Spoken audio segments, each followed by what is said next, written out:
కాలం ఎప్పుడు ఒకేలా ఉండదు. అన్ని రోజులు మనవే అవుతాయన్న గ్యారంటీ కూడా లేదు. ఈ చిన్న లాజిక్ మిస్ అయిన ట్రంప్ స్వయంగా తన పరువు తానే తీసుకున్నారు.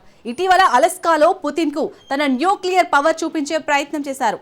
B-2 F-35 యుద్ధ విమానాలను ప్రదర్శించి రష్యా అధినేతకు పవర్ షో చూపించాలనుకున్నారు. కట్ చేస్తే అదే అలస్కాలో పవర్ఫుల్ ఫైటర్ జెట్గా అమెరికా చెప్పుకుంటున్న యుద్ధ విమానం గింగిరాలు తిరుగుతూ కుప్పకూలిన వీడియో వైరల్ అవుతుంది. దీంతో అమెరికా అసలు సత్తా ఇదే అని నెటిజన్లు సెటైర్లు వేస్తున్నారు. పుతిన్ ముందు బల్బు చూపించినందుకు అమెరికాకు ఇది జరగాల్సిందే అంటున్నారు. ఇంతకు జనవరి 28న అలస్కాలో ఏం జరిగింది? ఎప్పుడో జరిగిన విమాన ప్రమాదానికి సంబంధించిన వీడియో ఇప్పుడు ఎందుకు వైరల్ అవుతుంది? వరుస విమాన ప్రమాదాలు అమెరికా ఎయిర్ ఫోర్స్ వైఫల్యాన్ని బయటపెడుతున్నాయా? Let's watch.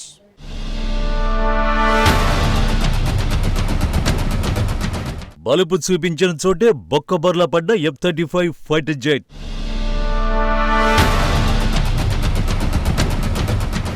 అలస్కాలో గింగిరాలు తిరుగుతూ రన్వేపై కూలిన విమానం. పవర్ఫుల్ గా చెప్పుకునే F-35 fighter జెట్లకు అస్సలేమైంది?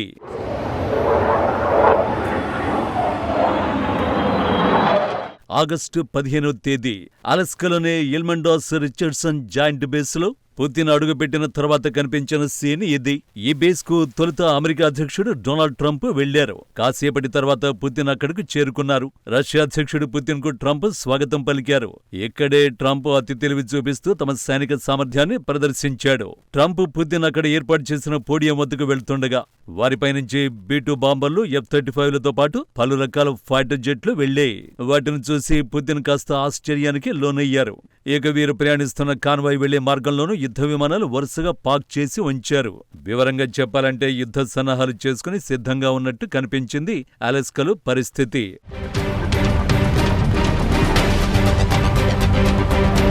Powerful B-2 బాంబర్లు F-35 యుద్ధ విమానాల ఫ్లై బై వెనుక పెద్ద వ్యూహమే ఉందని విశ్లేషకులు అభిప్రాయపడ్డారు. దీనొక స్పష్టమైన పవర్ షోగా అభివర్ణించారు. కాల్పల విరమణ కోసం జరిగిన చర్చలకు ముందు అమెరికా తన అణు సామర్థ్యాన్ని చూపించే యత్నం చేసింది. ఇది జరిగే 2 వారాలు కూడా గడవక ముందే F-35 యుద్ధ విమానం కుప్పకూలిన దృశ్యాలు ఆన్లైన్లో ప్రత్యక్షమయ్యాయి. అమెరికా ఏ యుద్ధ విమానాలు తన బలంగా చెప్పుకుంటోందో వాటిలో ఒకటి గింగిరాలు తిరుగుతూ కూలిపోయిన దృశ్యాలు వైరల్ అవుతున్నాయి.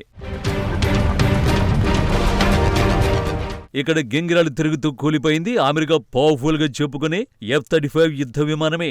అయితే ఈ ప్రమాదం జరిగి చాలా కాలమైంది. ఏడాది జనవరి 28వ తేదీన ఈ ప్రమాదం జరిగింది. తాజాగా వీడియోతో పాటు నాటి ప్రమాదానికి సంబంధించిన వివరాలు బయటకొచ్చాయి. ఆ ప్రమాదానికి ముందు ఫైటర్ జెట్ కూలకుండా ఉండేందుకు దాని పైలట్ తీవ్రంగా ప్రయత్నించాడట. సుమారు 50 నిమిషాల పాటు గాల్లోనే చక్కర్లు కొడుతూ ప్రమాదం నుంచి తప్పించుకునేందుకు టెక్నికల్ టీంతో కాన్ఫరెన్స్ కాల్ మాట్లాడారు. అయినా సమస్య మరింత జటిలం కావడంతో గింగిరాలు తిరుగుతూ దూసుకొచ్చిన ఫైటర్ జెట్ అలాస్కా రన్వేపై కూలిపోయింది. CNN ప్రకారం జెట్ ముక్కు భాగం మెయిన్ ల్యాండింగ్ గేర్ల హైడ్రాలిక్ లైన్లలో మంచు ఏర్పడింది. ఫలితంగా గేర్ల పనితీరు మందగించింది. టేకాఫ్ అయిన తర్వాత సాధారణంగా ల్యాండింగ్ గేర్ విమానంలోకి రిట్రాక్ట్ చేస్తారు. అంటే చక్రాలను లోపలికి మడత పెట్టి దాచేస్తారు. ఇది విమానాన్ని గాలి ప్రవాహానికి తక్కువ ప్రతిఘటన కలిగించేలా చేస్తుంది. కానీ ఈ సందర్భంలో పైలట్ ల్యాండింగ్ గేర్ను లోపలికి మడత పెట్టే ప్రయత్నం చేశాడు. కానీ అది పనిచేయలేదు. ఫలితంగా ఈ ప్రమాదం సంభవించింది. ఆ వీడియోలో సోషల్ మీడియాలో విపరీతంగా వైరల్ అవుతున్నాయి. వాపును చూసి బలుపు అనుకుంటే ఇదే జరుగుతుందని నెటిజన్లు కౌంటర్లు వేస్తున్నారు.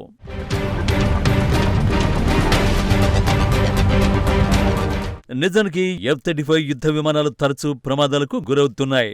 ఇటీవల కాలిఫోర్నియాలోని నేవల్ ఎయిర్ స్టేషన్ లేమూర్ సమీపంలో US navy F-35 fighter jet కూలిపోయింది. ప్రమాదానికి గురైన జెట్ F-35C విమానాన్ని అమెరికా విమానవాహక నౌకలపై కార్యకలాపాల కోసం ప్రత్యేకంగా రూపొందించారు. ఈ ఏడాది చోటు చేసుకున్న 2వ F-35 ప్రమాదం ఇది. ఓవరాల్ గా 2006లో తొలి విమానం ఎగిరినప్పటి నుంచి ఈ యుద్ధ విమానాలు 29 సార్లు ప్రమాదానికి గురయ్యాయి. అందుకే వీటిని క్రాష్ క్వీన్ గా కూడా పిలుస్తారు. F-35లో 7 అత్యంత కీలక సమస్యలు ఉన్నాయి. కాక్పిట్ లో స్పీకర్ల సమస్యతో పాటు సూపర్సోనిక్ వేగంతో వెళ్లే టైంలో ఎయిర్ ఫ్రేమ్ స్టెల్త్ కోటింగ్ దెబ్బతింటున్నాయి. హెల్మెట్ డిస్ప్లే సమస్యలు ఉన్నాయి. F-35లను స్పేర్ పార్ట్స్ కొరత విధిస్తోంది. ఒకసారి వాటిలో సమస్య వస్తే రోజుల తరబడి పక్కన పెట్టాల్సిన పరిస్థితులు తలెత్తుతున్నాయి. ఊహించిన దానికంటే ఎక్కువగా F-35A విమానాలు ఎక్కువగా బ్రేక్ డౌన్ అవుతున్నాయి. దీని స్టెల్త్ సామర్థ్యం పైన సందేహాలు వ్యక్తమవుతున్నాయి. ఎందుకంటే F-35 భారత గగనతలంలోకి చొరబడిన వెంటనే ఇండియన్ ఎయిర్ ఫోర్స్ రేడార్లు రాడార్లు గుర్తించే F-35 ఫైటర్ జెట్ల ప్రత్యేకతే స్టెల్త్ సామర్థ్యం. ఈ సామర్థ్యం కారణంగా ఏ దేశం గగనతలంలోకి ఈ యుద్ధ విమానం వెళ్లినా రాడార్లు గుర్తించలేవు. కానీ భారత రాడార్లు ఈ యుద్ధ విమానాన్ని గుర్తించే. ఇక్కడే F-35 ఫెయిల్ అయింది. ట్విస్ట్ ఏంటంటే వీటిని ట్రంప్ మన దేశానికి అంటగట్టే ప్రయత్నం చేశాడు.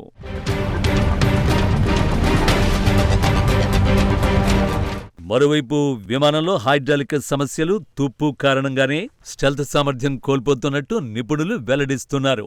F-35 ను ఫెయిల్డ్ ప్రోగ్రామ్ గా కొందరు విమర్శిస్తారు. దీని కొంటే డబ్బు వృధా చేయడం తప్ప ఒరిగేదేమీ ఉండదని విశ్లేషిస్తున్నారు. అందుకే భారత్ వీటిని కొనుగోలు చేయొద్దంటున్నారు భారతీయులు. మరి స్టెల్త్ ఫైటర్ కోసం భారత్కు ఉన్న ఆప్షన్ ఏంటి? ఆమ్కా పేరుతో భారత్ కూడా స్టెల్త్ ఫైటర్ జెట్ తయారు చేస్తోంది. దీనికి మేడ్ ఇన్ ఇండియా ఇంజిన్ తయారు చేసేందుకు ఫ్రాన్స్ కూడా ముందుకొచ్చింది. అయితే ఆమ్కా తయారీకి చాలా సమయం పడుతుంది. కాబట్టి మన మిత్రదేశం రష్యా ఆఫర్ చేసిన Su-57 యుద్ధ విమానం కొనుగోలు చేయడం ఉత్తమం. మాస్కో కీలకమైన సోర్స్ కోడ్ కూడా ఇస్తానని హామీ ఇచ్చింది.